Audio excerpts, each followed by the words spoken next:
নমস্কাৰ বাইদেউসকল, good evening. আশা কৰিছোঁ আপোনালোক সকলো কুশলে আছে। আজি মই এটা নতুন ভিডিঅ' লৈ পেলাই আপোনালোকৰ মাজলৈ আহিছোঁ। আৰু প্ৰথমে মই অপূৰ্ব বৰাই মোৰ অফিচিয়েল ইউটিউব চেনেল অপূৰ্ব বৰা অফিচিয়েল চেনেলটোলৈ আপোনালোকক সকলোকে স্বাগতম জনাইছোঁ। আহকচোন আজি এটা নতুন টপিকৰ বিষয়ে আমি আলোচনা কৰোঁ। আজি মই আলোচনা কৰিবলৈ লোৱা বিষয়টো হৈছে ৰ'ব এক মিনিট। তাৰ আগতে আপোনালোক সকলোৱে কি কৰিব, আপোনালোকৰ নিজৰ মোবাইলটোত পোষণ টেকাৰ এপটো আপোনালোকে আপডেট কৰি ল'ব। কাৰণ এতিয়া বৰ্তমান 21.2 যিটো আপডেটেড ভাৰ্চন পোষণ টেকাৰ, সেই ভাৰ্চনটো চলি আছে। আৰু সেই ভাৰ্চনটোতেই এটা নতুন মডিউল আহিছে। সেই মডিউলটোৰ বিষয়ে মই আপোনালোকক আলোচনা কৰি পেলাই জনাবলৈ বিচাৰিছোঁ। আৰু যিসকল অংগনবাড়ী বাইদেউসকলে আপডেট কৰি লৈছে তেখেতসকললৈ ধন্যবাদ থাকিল। আৰু যিসকলে এতিয়াও নিজৰ মোবাইলটো পোষণ টেকাৰটো আপডেট কৰি লোৱা নাই তেখেতসকলক অনতিপলমে পোষণ টেকাৰটো আপডেট কৰি ল'বলৈ অনুৰোধ জনালোঁ। আহকচোন এতিয়া আমি মূল বিষয়টোলৈ যাওঁ। এতিয়া বৰ্তমান এইকেইদিন চলি থকা বহুল চৰ্চিত বিষয়টো হৈছে eKYC। গতিকে eKYC কেৱল মাত্ৰ বেনিফিচিয়াৰীসকলেই যে কৰিব লাগিব তেনেধৰণৰ কথা নহয়। অংগনবাড়ী বাইদেউসকলে আৰু অংগনবাড়ী হেল্পাৰসকলে নিজেও eKYCটো কমপ্লিট কৰিব লাগিব। আপোনালোকৰ বহুকেইগৰাকী অংগনবাড়ী বাইদেৱে হয়তো কৰিছে, কিন্তু বহু সংখ্যক ভালে সংখ্যক অংগনবাড়ী বাইদেউসকলে eKYCটো এতিয়ালৈকে কমপ্লিট কৰা নাই বা সেই বিষয়ে তেখেতসকলে এতিয়াও ভালদৰে জ্ঞাত হোৱা নাই। সেই গতিকে মই আজি এই ভিডিঅ'টোত সেই বিষয়ে সবিশেষ আপোনালোকৰ লগত আলোচনা কৰিবলৈ ওলাইছোঁ। আপোনালোকক মই গোটেইখিনি জনাম, কেনেকৈ কৰে মই দেখুৱাই দিম। আপোনালোকে কেৱল ভিডিঅ'টো মনোযোগেৰে শেষলৈকে চাই থাকিব। তাৰ আগতে আপোনালোকে এটা কথা মনত ৰাখক, eKYC কমপ্লিট কৰিবলৈ হ'লে আপোনালোকক কি লাগিব। বৰ বিশেষ একো ডাঙৰ কথা নহয়।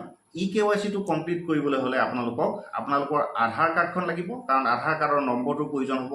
আৰু আধাৰ কাৰ্ডখনৰ লগত যিটো মোবাইল নম্বৰ লিংক হৈ আছিলে সেই মোবাইল নম্বৰটো আপোনালোকৰ লগত থাকিব লাগিব। গতিকে এই দুটা বস্তু যদি আছে আপোনালোকৰ, তেতিয়াহ'লে আপোনালোকে eKYCটো বৰ সহজেই আপোনালোকে সম্পূৰ্ণ কৰিব পাৰিব পোষণ টেকাৰত। আহকচোন কেনেকৈ eKYCটো সম্পূৰ্ণ কৰে আমি স্ক্ৰীণত এইবাৰ আপোনালোকক দেখুৱাই দিম। আমাৰ বাইদেউসকলে সকলোৱে পোষণ টেকাৰটো চলায় আৰু সকলোৱে জানে কেনেকৈ কি কৰিব লাগে। পোষণ টেকাৰটো প্ৰথমতে লগ ইন কৰিব লাগে। আৰু আমাৰ ঠিক বা সকলো বাইদেউসকলে পোষণ টেকাৰ ইতিমধ্যে মোবাইলত লগ ইন কৰাই থাকে। ইয়াত তেনেধৰণে লগ ইন কৰিলে এনেধৰণে এটা লগ ইন নম্বৰ বিচাৰিব, মোবাইল নম্বৰ। এই মোবাইল নম্বৰটো আপোনালোকে মাৰি ল'ব লাগিব। এই কথাখিনিতো সকলোৱে জানে। মই লগ ইন মোবাইল নম্বৰটো মাৰি দিছোঁ। তাৰপিছত এটা এমপিন দিব লাগিব আপোনালোকে, সকলোৱে জানে বিষয়টো। তথাপিতো মই ভিডিঅ'ৰ কাৰণে মই ইয়াতে দেখুৱাই দিছোঁ আপোনালোকে। তাৰপাছত আপোনালোকে ইয়াতে লগ ইন কৰিব। লগ ইন কৰাৰ পাছত এনেকৈ আজি ডাটাখিনি বিচাৰি পেলাই অলপ সময় চাৰ্চ কৰিব, আপোনালোকে ৱেইট কৰিব। এনেধৰণে ডেছবৰ্ড পেজখনটো খোল খাই যাব। এইটো হোম পেজ বুলি কয়। আৰু এই পেজখনৰ লগত আচলতে আমাৰ অংগনবাড়ী বাইদেউসকল খুবেই চিনাকি, খুবেই পৰিচিত। কাৰণ এই পেজখনত তেখেতসকলে কাম কৰি থাকে। ডেইলি টেকিং, হোম ভিজিট ইত্যাদি বেনিফিচিয়াৰী সকলোখিনি কাম তেখেতসকলে কৰি থাকে। গতিকে এই পেজখন তেখেতসকলে চিনি পায়।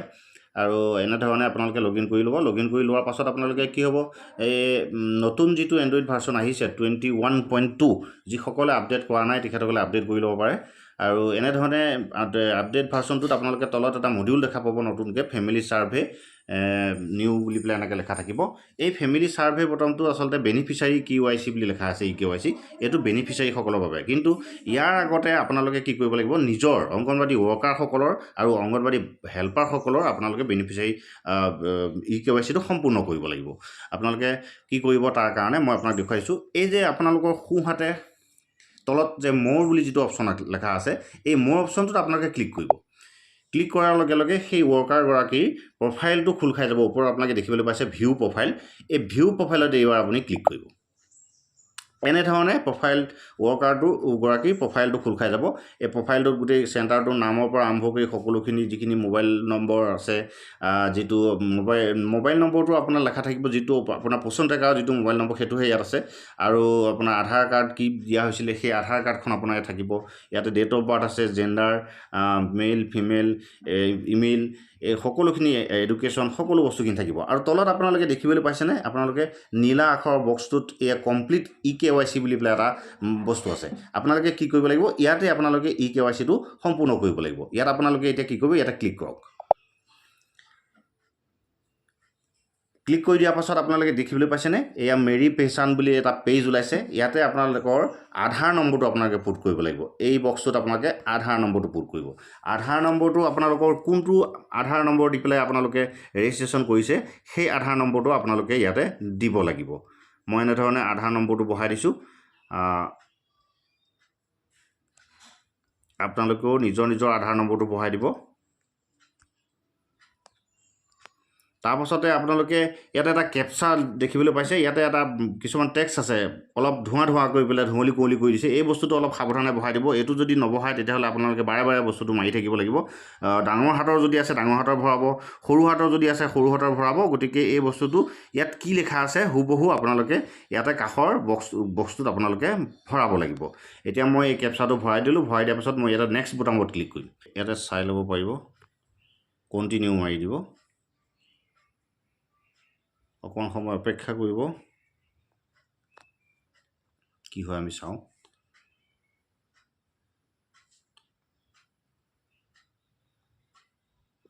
ইয়াতে আহি গ'ল ইয়াতে কিছুমান প্ৰফাইল নম্বৰ ডেট বাৰ্থ লিখিবলৈ আহিছে ইয়াতে আপোনালোকে কি কৰিব এটা এলাউ কৰি দিব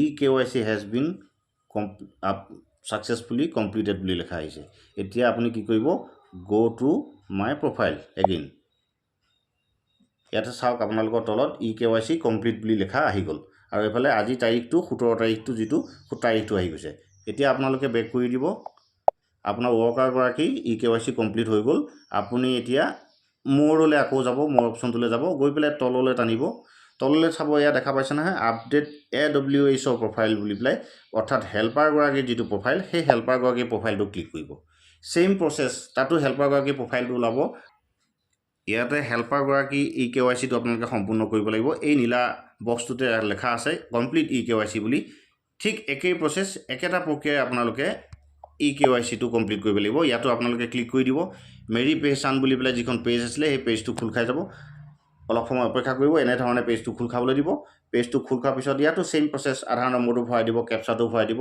আৰু নেক্সট মাৰাৰ পিছত সেই আধাৰ নম্বৰৰ লগত লিংক থকা মোবাইল নম্বৰটোত এটা OTP যাব OTPটো আপোনালোকে বেছি সময় নাথাকিব 3 মিনিটৰ পিছতে OTPটো আপোনাৰ ইনভেলিড হৈ যাব গতিকে OTPটো সোনকালে আপোনালোকে ভৰাব লাগিব ভৰাই দি পেলাই সাবমিট কৰাৰ পিছত যিটো পেজ খোল খাব তাত এলাউ বুলি লিখি দিব এলাউ বুলি লিখি পেলাই আপোনাক দিয়াৰ লগে লগে আপোনালোকৰ eKYCটো সম্পূৰ্ণ হৈ যাব আশা কৰিছোঁ আপোনালোকে বুজিব পাৰিছে কথাখিনি